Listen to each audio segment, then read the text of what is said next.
History collection yi maikaidagi ahana muktada khwai punamaku nulukjabagolena taramna uksari ngasigi pausedagi malengi oiba maruiba pau khara khanganjari Trump Israel PM Netanyahuda angauba hojik nahapu punamuna tukachanarle haina saikre Cuba gi miyamna Russia ge tekta kochen chena kre miui train pansi kre cham hena sokre Santi gi wari kain chitta lakhibaga US ka mayu nariba landa Iran New friendship ki hangre Russia gi forcing na hojik drone kapthanaba yolka system kouba anouba anti drone system ama sijena kre hojik pau sandona mu pijari Middle East ta tholiba mungna bolation na ba Iran ga sathanari ba santi gi wari sing kahenba yana lebanda Israel attack to hengalakhiba dugi matangda asaw phundukna tawkiba telephone call amada US President Donald Trump na Israel gi Prime Minister Benjamin Netanyahu da mai hona saw phundokare Telephone call to the US Lucingba Duna Netanyahu angauba hena phungdoki amachung Lebanon gi konung Israel attack to na ba throng toriba duna malengi akoiba Israel bu hena naitom tahanbeni hani US ki Trump Israel ki Lucingba du da haki Israel ki luching badu corruption trial the Trump chogut ki badu paluduna US ki president aduna mahana hona duna Netanyahu jail da chalhan ki dabani haki na apangba angau bani ayana karigmo honam da bata bi nakso jan jail de lerangani ayana na pukan bani hojik mipung khode mona na hapu tuko chare masi maram dagi mipung khode mona Israel bu yengthire haina Trump ni Netanyahu da haki haina Axios report na hairi telephone call adu gi mamang de Lebanon dagi operate to Iran gi proxy militia Hezbollah na Israel kapsilaki amasung tel active Aviv na masangak thokpa mathok tai haina Trump na khangi adubo sang chana daba mawong da Netanyahu na kahen ba thabuk chathi ki haina Trump na phauki haina likhunjing aduna haiki telephone call adugi matung Beirut ta laiba Hezbollah target sing attack tawna ba Jewish state adugi pakhata ba thorang laitri haina Israel official amna pawgi sinsida haiki Iran amasung US na ngarang numidang attacking chathaki bagi pungkhargi chathana ki bagi pungkhargi matung Iran gi revolutionary guards na lana sida anouba friends hangdona ba kehlakre Lebanon da Israel na hena pakthok chaktona attack chathaki badu yaning da phungdola da mediators na chathari ba dalo adu Iran suspend tawkhre haina Iran news agency tasnung gi pauna haiki Kenbesing amasung nongthak attack kya man thokiba chayol kya gi na koina na wari sana basing aduna lana tu lesson ba natraga Gulf oil amasung gas ti lambi ising lambi Strait of Hormuz amuk hanang to na bufana ba hajik phawa ngamdri khwaidagi nongna kapna ba du Israel ne Lebanon da makhoi da lekha attack chatha ba pakthok chak thokiba aduga chap manakhi Israel gi Prime Minister Netanyahu na khathamo Beirut district amada laiba terror target sing attack to no ba du manung de hena luna sanction na wasaki amasung military de pau piki pakta piki Iran gi thangpham se de US na chathariba naval blockade amasung Lebanon da attack chathakiba se US na ceasefire in da bagi mai cheng na bu khudam ni haina Iran gi chief negotiator Mohammad Baghir Ghalibab na haki State TV da phongdolakpa message amada revolutionary guards intelligence body aduna Lebanon amsung Gaza da chathariba thabasing asi direct war ni haina Iran lawi haki madugi pakom da wan tholai ba thabak ni pakadana makhoina defensive operation chathanaba amasung Strait of Hormuz ya hanagi phiba ngakna ba anouba friends hangdona ba le de haina Iran gi revolutionary guards na haki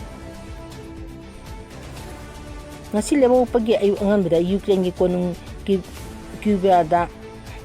Russia na pak chong attack chatharakre mafam punam mai khuna pumum mukre karigumba mata ukidre haina achoba pokhai ba amna nikiba apartment block amada leibi ola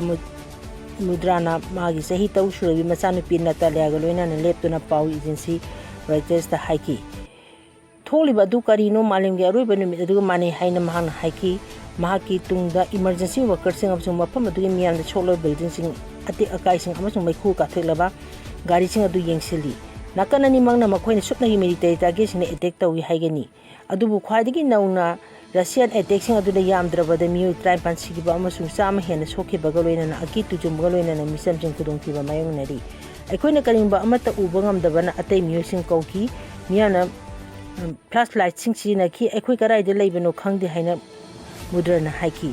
konung ki ba amasung atay Ukraine gi city sing ju ngasi angamba da air raid alerting amasung air defense makal singaloina na paisilakhi ba drone sing amasung missile sing makol amasung mangal da makeup thoki ꯀꯣꯅꯨꯡ ꯑꯗꯨꯒꯤ ꯃꯤꯑꯣꯏ ꯂꯤꯁꯤꯡ ꯀꯌꯥꯅ metro ꯁ꯭ꯇꯦꯁꯟꯁꯤꯡꯗ ꯆꯦꯟꯁꯤꯟꯅꯈꯤ ꯑꯃꯁꯨꯡ ꯆꯪꯖꯐꯝ ꯂꯧꯅꯕ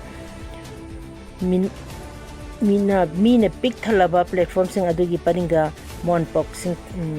ꯊꯥꯈꯤ ꯑꯃꯁꯨꯡ ꯇꯦꯟꯠꯁꯤꯡ ꯈꯟꯈ꯭ꯔꯦ꯫ ꯔꯁꯤꯌꯥꯒꯤ ꯐꯣꯔꯁꯁꯤꯡꯅ ꯍꯧꯖꯤꯛ ꯂꯥꯟꯊꯦꯡꯅꯕꯗ ꯑꯅꯧꯕ ꯈꯨꯠꯅ ꯄꯥꯏꯕ ꯑꯦꯟꯇꯤ ꯗ꯭ꯔꯣꯟ ꯁꯤꯁꯇꯦꯝ ꯑꯃ ꯁꯤꯖꯤꯟꯅꯔꯛꯈ꯭ꯔꯦ꯫ ꯑꯣꯟꯂꯥꯏꯟꯗ ꯊꯥꯗꯣꯛꯂꯛꯈꯤꯕ ꯚꯤꯗꯤꯑꯣ ꯑꯃꯗ ꯂꯥꯟꯃꯤ ꯑꯃꯅ ꯄꯤꯁꯇꯣꯜ ꯃꯥꯟꯕ ꯈꯨꯠꯂꯥꯏ ꯑꯃꯗ ꯑꯄꯤꯛꯄ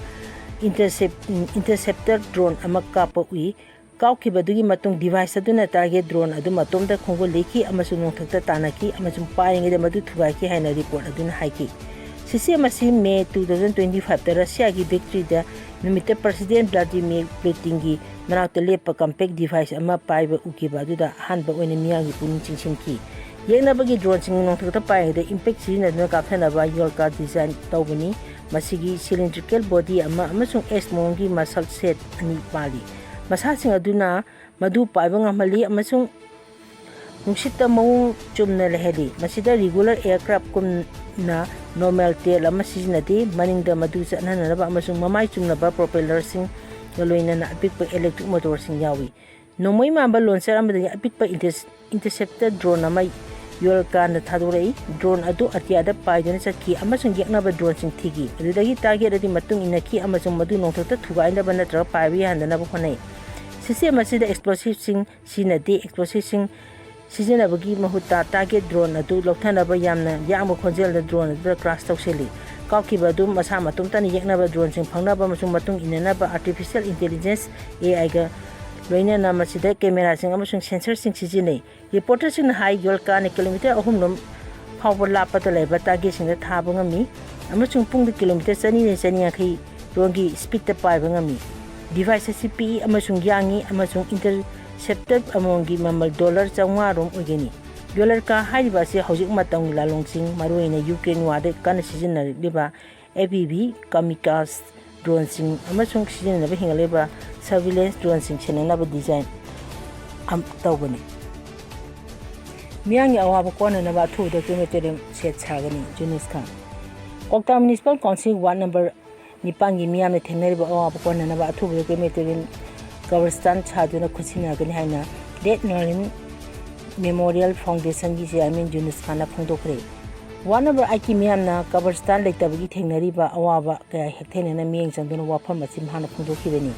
ꯀꯣꯛꯇꯥ ꯃ꯭ꯌꯨꯅꯤꯁꯤꯄꯥꯜ ꯀꯥꯎꯟꯁꯤꯜ, ꯋꯥꯔꯗ ꯅꯝꯕꯔ 8ꯒꯤ ꯂꯨꯆꯤꯡꯕꯁꯤꯡ ꯑꯃꯁꯨꯡ ꯀꯕꯔꯁ꯭ꯇꯥꯟ ꯀꯝꯃꯤꯇꯤꯒꯤ ꯇꯤꯝꯒ ꯄꯨꯟꯅ ꯌꯦꯡꯁꯤꯜꯂꯕ ꯃꯇꯨꯡ ꯃꯐꯝ ꯑꯗꯨꯒꯤ ꯃꯤꯌꯥꯝꯅ ꯊꯦꯡꯅꯔꯤꯕ ꯑꯋꯥꯕ ꯀꯣꯟꯅꯅꯕ ꯄꯥꯟꯗꯝꯗ ꯑꯊꯨꯕ ꯃꯇꯝꯗ ꯀ꯭ꯔꯦꯃꯦꯇꯣꯔꯤꯌꯝ ꯁꯥꯗꯨꯅ ꯈꯨꯠꯁꯤꯟꯅꯔꯒꯅꯤ ꯍꯥꯏꯅ ꯖꯨꯅꯤꯁ ꯈꯥꯟꯅ ꯊꯝꯈꯤꯕ ꯋꯥꯐꯝ ꯑꯗꯨꯕꯨ ꯃꯐꯝ ꯑꯗꯨꯒꯤ ꯃꯤꯌꯥꯝꯅ ꯑꯄꯦꯟꯕꯁꯨ ꯐꯣꯡꯗꯣꯛꯅꯈꯤ꯫ ꯅꯧꯅ ꯊꯧ ꯄꯨꯒꯗꯕꯁꯤꯡ ꯋꯥꯁꯛ ꯂꯧꯈ꯭ꯔꯦ꯫ ꯌꯨꯅꯥꯏꯇꯦꯗ ꯄꯤꯄꯜꯁ ꯐ꯭ꯔꯟꯠ (UPF) ꯃꯅꯤꯄꯨꯔꯒꯤ ꯊꯧꯕꯥꯜ ꯗꯤꯁꯇ꯭ꯔꯤꯛ ꯀꯥꯎꯟꯁꯤꯜꯒꯤ ꯑꯣꯏꯅ ꯆꯍꯤ 2ꯒꯤ ꯊꯧ ꯄꯨꯒꯗꯕ ꯃꯤꯑꯣꯏꯁꯤꯡ ꯋꯥꯁꯛ ꯂꯧꯈ꯭ꯔꯦ꯫ UPF ꯊꯧꯕꯥꯜ ꯗꯤꯁꯇ꯭ꯔꯤꯛꯀꯤ ꯁꯦꯀ꯭ꯔꯦꯇꯔꯤꯅ ꯈꯨꯌꯦꯛ ꯄꯤꯗꯨꯅ ꯊꯥꯗꯣꯛꯄ ꯆꯦꯔꯣꯜ ꯍꯥꯏ ꯆꯍꯤ ꯑꯁꯤꯒꯤ ꯃꯦ 9 UPF ꯊꯧꯕꯥꯜ ꯗꯤꯁꯇ꯭ꯔꯤꯛ ꯀꯥꯎꯟꯁꯤꯜꯒꯤ ꯊꯧ ꯄꯨꯒꯗꯕ ꯈꯟꯈ꯭ꯔꯕ ꯃꯤꯑꯣꯏꯁꯤꯡ UPF ꯃꯅꯤꯄꯨꯔꯒꯤ ꯄ꯭ꯔꯁꯤꯗꯦꯟꯠ ꯅꯣꯡꯊꯣꯝꯕꯝ ꯔꯨꯄꯆꯟꯗ꯭ꯔꯟ ꯍꯧꯅꯕꯤꯒꯤ ꯃꯇꯨꯡꯏꯟꯅ ꯉꯁꯤ ꯋꯥꯁꯛ ꯂꯧꯈꯤꯕꯅꯤ꯫ ꯉꯁꯤ ꯋꯥꯁꯛ ꯂꯧꯈ꯭ꯔꯕ ꯃꯦꯝꯕꯔꯁꯤꯡ ꯑꯗꯨꯗꯤ UPF ꯊꯧꯕꯥꯜ ꯀꯥꯎꯟꯁꯤꯜꯒꯤ president Haobam Sadananda, vice president Keisham Kumarjit, secretary Ningombam Thoungamba Meitei, assistant secretary Loiramayum Luchingba ꯃꯉꯥꯡ, finance Sonamani Akoijam, organization Mainam Ananda, executive member Khumujam John, Ningombam Rabindrajit, Sairom Jorson, Keisham Yunevakar, Thounaojam Raju, adviser Sorokhaibam Mani, Chingngujam Rojen, Thangjam ꯕꯤꯔꯦꯟꯅꯆꯤꯡꯕꯁꯤꯡꯅꯤ꯫ ꯋꯥꯁꯛ ꯂꯧꯕꯒꯤ ꯊꯧꯔꯝ ꯑꯗꯨꯗ ꯀꯥꯎꯟꯁꯤꯜ ꯑꯁꯤꯒꯤ ꯄ꯭ꯔꯁꯤꯗꯦꯟꯠꯀꯤ ꯅꯧꯅ ꯊꯧ ꯄꯨꯔꯕ ꯑꯩ ꯁꯗꯥꯅꯟꯗ ꯃꯤꯌꯥꯝꯒꯤ ꯊꯣꯛꯂꯛꯄ ꯊꯕꯛ ꯊꯧꯔꯝꯁꯤꯡꯗ ꯑꯉꯝꯕ ꯃꯇꯦꯡ ꯂꯧꯒꯅꯤ ꯍꯥꯏꯅ ꯋꯥꯐꯝꯁꯨ ꯐꯣꯡꯗꯣꯛꯅꯔꯛꯈꯤ꯫ ꯍꯧꯖꯤꯛꯀꯤ ꯑꯣꯏꯅꯗꯤ ꯃꯇꯥꯡ ꯑꯁꯤꯗ ꯄꯥꯎ ꯂꯣꯏꯁꯤꯟꯖꯔꯦ꯫